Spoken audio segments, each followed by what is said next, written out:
BJP రాష్ట్ర కార్యాలయానికి మల్లారెడ్డి కోడలు ప్రీతిరెడ్డి వచ్చారు. ఎందుకు వచ్చారు ఏంటని ఒకసారి ఆవిడని మాట్లాడి తెలుసుకుందాం. మేడం ఏంటి మేడం ఎందుకు వచ్చారు? నేను వచ్చింది ఏంటంటే ఇన్విటేషన్ ఇవ్వడానికి వచ్చాను. నేను ఇట్లాంటి ఇన్విటేషన్ వీళ్ళకే కాదు ప్రతి ఒక్కరికి వెళ్తుంది అనమాట.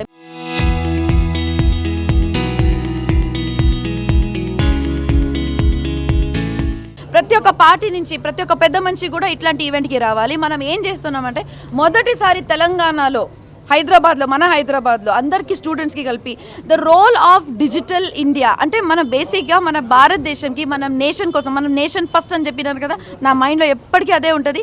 నేషన్ కోసం అది కూడా ఎస్పెషల్లీ ఎడ్యుకేషన్ కోసం నేను పోరాడేది. మన కాలేజ్లో క్యాంపస్లో కూడా మీరు డిఫరెంట్ స్టైల్ ఆఫ్ ఎడ్యుకేషన్ ఉంది, డిఫరెంట్ కోర్సెస్ ఉన్నాయి, అన్ని సెక్టర్ కోర్సెస్ ఎడ్యుకేషన్ ఉంది.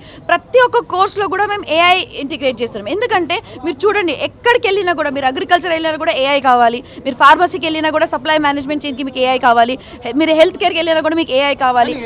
మీరు ఎడ్యుకేషన్ ఇస్తే కాకపోతే కానీ ఎప్పుడైతే బోనాల నుంచి బండి సంజయ్తో బోనాల బండి సంజయ్తో ఎప్పుడైతే టేబుల్ మాట్లాడతా ఇప్పుడు అరే టేబుల్ బంచ్ ఏం మాట్లాడుతున్నావు శ్రీ గారు? ఇప్పుడు ఒక మాట చెప్పు. ఎవరైనా ఒకటి ఇప్పుడు ఒక పెద్ద ఈవెంట్కి నాకు పిలిస్తే నేను ఒక మహిళగా నా పని ఏంటి చెప్పు?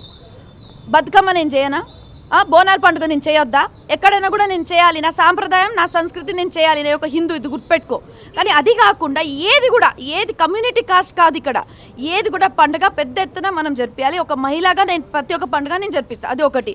రెండోది, అదే సమయంలో ఒకవేళ బండి సంజయ్ గారు అక్కడ ఉన్నారంటే నేను ఆయనకి డిస్రెస్పెక్ట్ చేయొద్దు.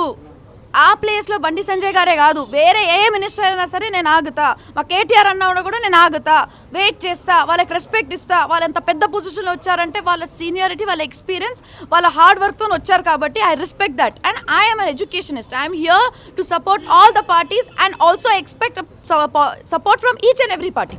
ఎందుకంటే ఎడ్యుకేషన్ సిస్టంలో ఒక్క పార్టీ మీద నడవదు, అందరు కలిసి పనిచేయాలి. మన స్టూడెంట్స్ భవిష్యత్తు గురించి ఆలోచించాలి. కానీ మీరు మాట్లాడే నేషన్ ఫస్ట్ అనేది బీజేపీ నినాదం అనేది ఇతర పార్టీలు చెప్తుంటారు. దాని మైండ్లో నువ్వు పెట్టుకున్నావు నేషన్ ఫస్ట్ అని బీజేపీ చెప్తారని నువ్వు అట్లా అనుకుంటున్నావు. అట్లా కాదు. నేషన్ ఫస్ట్ అని చెప్పేటోళ్ళు ఎంతమంది లేరు నాకు చెప్పు? ప్రతి ఒక్కరు చెప్తారు. ఎవరైనా భారతదేశం మీద ప్రేమ ఉండేటోళ్ళు ఖచ్చితంగా చెప్పారు. మేడం మీ మామ చెప్పారు, మరి రాజశేఖర రెడ్డి చెప్పారు, మీరు ఒకరే అంటుంటారు.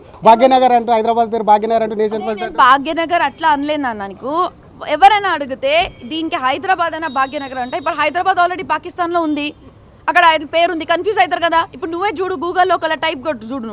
నువ్వు ఏదైనా అడ్రస్ చెప్తున్నప్పుడు హైదరాబాద్ అంటే తెలంగాణ పాకిస్తాన్, ఇది మన ఏదంటారు ఇండియానా పాకిస్తాన్ అని అడుగుతారు. అప్పుడు నేను ఎందుకు క్వశ్చన్? మన భాగ్యనగరం పేరు అంటే తప్పేం లేదు. నేను హైదరాబాద్ కూడా సపోర్ట్ చేస్తా, భాగ్యనగరం కూడా సపోర్ట్ చేస్తా. నాకు పేరుతో సంబంధం లేదు. నాకు మెయిన్ ఏంటంటే నా ఎడ్యుకేషనిస్ట్గా నేను చెప్తున్నాను కదా. నేను ఇక్కడ వచ్చింది కూడా చంద్రశేఖర్ జీకి కూడా ఇన్వైట్ చేయడానికి. ఎందుకంటే మోదీ గారు వస్తున్నారంటే ఆయన ఒక ప్రోటోకాల్ ఉంటుంది.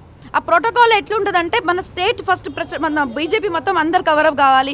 పెద్దలు ఎవరెవరు గౌరవనీయులు ఉన్నారు వాళ్ళందరూ కవరప్ కావాలి. వాళ్ళందరూ కూడా ఈ ఈవెంట్గా వచ్చేటట్టు చేయాలి. అప్పుడే కదా అది నా ఒక్కరిది ఈవెంట్ కాదు, అందరిది, మొత్తం తెలంగాణ హైదరాబాద్ ఈవెంట్ అది. మోడీతో పొలిటికల్ చర్చలు ఏం జరగలేదు. ఎందుకు అమ్మో వద్దు, అది భయం ఆయనతో మాట్లాడాలంటే. పొలిటికల్ అట్లా ఏం ఉండదు అండి. మేము మాట్లాడే దేని గురించి? డెవలప్మెంట్ గురించి మాట్లాడతాం. మన క్యాంపస్లో ఏం చేస్తామని మాట్లాడతాం. అంత టైం కూడా ఆయన దగ్గర ఉండదు. ఆయన అట్లాంటి ఎంటర్టైన్ కూడా ఆయన చేయడు. ఇక్కడ మనం ఏం మాట్లాడతామంటే మోదీ గారితో, సార్ మా హైదరాబాద్ ఎంత డెవలప్ అయింది సార్ మీకు చూపించాలి. మన మొత్తం తెలంగాణలో ఫస్ట్ యూనివర్సిటీ అంటే మనది మల్లారెడ్డి యూనివర్సిటీ. 3 యూనివర్సిటీలు కూడా మేము ఏఐ ఇంటిగ్రేట్ చేస్తాం అంటే ఆయన పరిశాన్ అయిపోయింది సార్ కూడా. ఆయన అంటున్నాడు, అవునా ఇట్లాంటి డిజిటల్ ఇండియా కోసం మీరు అంతా పనిచేస్తున్నారు? అవును సార్ అని చెప్పిన. స్కిల్ కోసం పనిచేస్తున్నాం సార్. ప్రతి ఒక్క క్షేత్రం కూడా మనం స్కిల్కి సంబంధించిన కోర్సెస్ స్టార్ట్ చేస్తున్నాం. అలైడ్ హెల్త్లో ప్రతి ఒక్కరు కూడా జాబ్ తగ్గట్టుగానే మనకు కదా ఎడ్యుకేషన్ ఇవ్వాలి. బయట ఇప్పుడు ఎంతమంది డాక్టర్స్ అవుతారు, ఎంతమంది ఇంజనీర్స్ అవుతారు.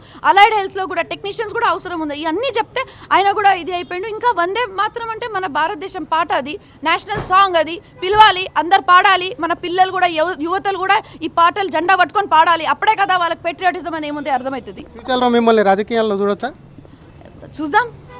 అరే చూడొచ్చు అంటే నువ్వు చూపిస్తే చూస్తారు కదా, అక్కడ చూస్తుంది అప్పుడు. Thank you madam. ఇది ఒకవైపు అసలు కేవలం రాజకీయాలు కాదు, జస్ట్ మోడీని కూడా తన ఏఐ యూనివర్సిటీకి సంబంధించి 3 కాలేజీలను కూడా అప్గ్రేడ్ చేస్తున్నాం కాబట్టి దాని ఇన్విటేషన్ ఇవ్వడానికి ఇక్కడ చంద్రశేఖర్ తివారికి వచ్చాను. మోడీకి సంబంధించి కూడా కలిసినా తప్ప ఎక్కడ కూడా తనకు సంబంధించి కూడా రాజకీయ చర్చలు జరగదు. ఫ్యూచర్లో రాజకీయంగా ఏమన్నా ఉంటే ఆలోచిస్తాను. బండి సంజయ్తో కానివ్వండి, ఎక్కడైనా హిందుత్వ ఎజెండాతో ముందుకెళ్తే కేవలం అది హిందుత్వ ఎజెండాతో ముందుకెళ్ళడం ఏదైతే ఉందో డెఫినెట్గా కూడా అంత ఎక్కడ కూడా నేను బీజేపీ గురించి ప్రస్తావించాలి. కేవలం హిందుత్వ, తన హిందువును కాదా అంటూ కూడా మల్లారెడ్డి కోడలు డాక్టర్ ప్రీతిరెడ్డి అంటున్నారు. కెమెరామ్యాన్ గజబ్తో శ్రీధర్ RTV హైదరాబాద్.